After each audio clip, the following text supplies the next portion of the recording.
guys, it's Jill here from Lavender Friends, your source of essential oil education and inspiration. Today I'm going to talk to you about cooking with essential oils. Now I'm not a trained chef, I'm just someone who actually quite enjoys cooking delicious food. The first thing I want to mention is that not all oils are safe to be taken internally.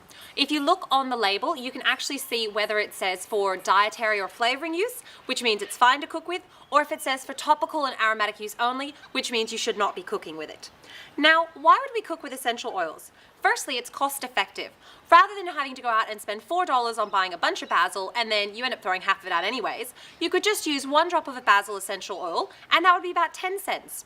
Another thing as well is it has a longer shelf life than dried herbs or spices. It's not going to go lose its flavor and lose its taste after a little while. Another thing with doTERRA essential oils is they're 100% pure, natural. There's no artificial ingredients, fragrances or fillers. You know exactly what you're getting. They're also safe and they're certified that they're free from pesticides and from any other chemicals.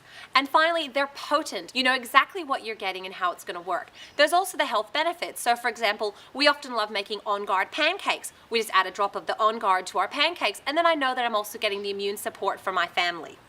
Now, some tips for using essential oils in your cooking.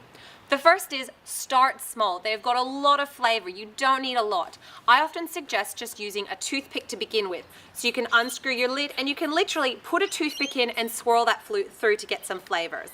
You can also use, to get half a drop, if you pour some onto a spoon and then you tip the spoon up, what will happen is half the drop will stick to the spoon and the other half will actually go into the dish.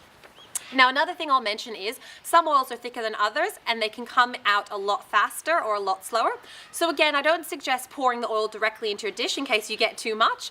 I suggest again putting it onto a spoon and then you can control how much go into it. Now, another thing you want is to add your oils at the end of the recipe. The heat can actually make the essential oil evaporate away. So if you're using, say, oregano for your spaghetti bolognese, just before you serve, that's when you'd add your 1 drop of oregano, stir it through, and then serve it. Another thing I'll mention is that the citrus oils are actually made from the rind. So you want to use them to replace the zest in a recipe, not the juice. Now, another reason that's important is because often the juice is part of the liquid. So if you take it out, you'll actually have the recipe might end up a bit dry.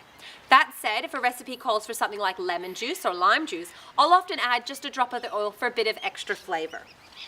When you're storing your oils, obviously store them in a cool, dark place, so the bottle they come in is great.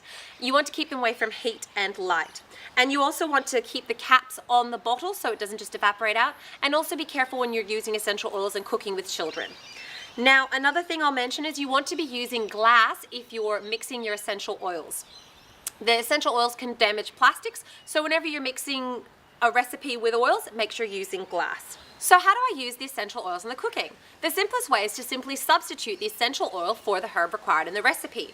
If the recipe calls for a teaspoon of the herb, then I suggest about half a drop, and if it's a tablespoon, then a full drop is usually the right amount. Now, if you're going to be adding heat, cooking or baking the recipe, I suggest increasing the amount of essential oil because some of the flavor will evaporate away.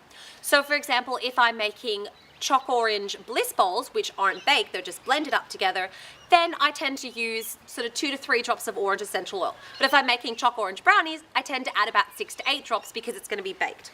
Finally, I just encourage you to give it a go. If you're not confident with cooking with oils, then jump onto my website, which is lavenderandfriends.com. Go to inspiration section and then look at the cooking and you can see some recipes that are specifically designed for using essential oils.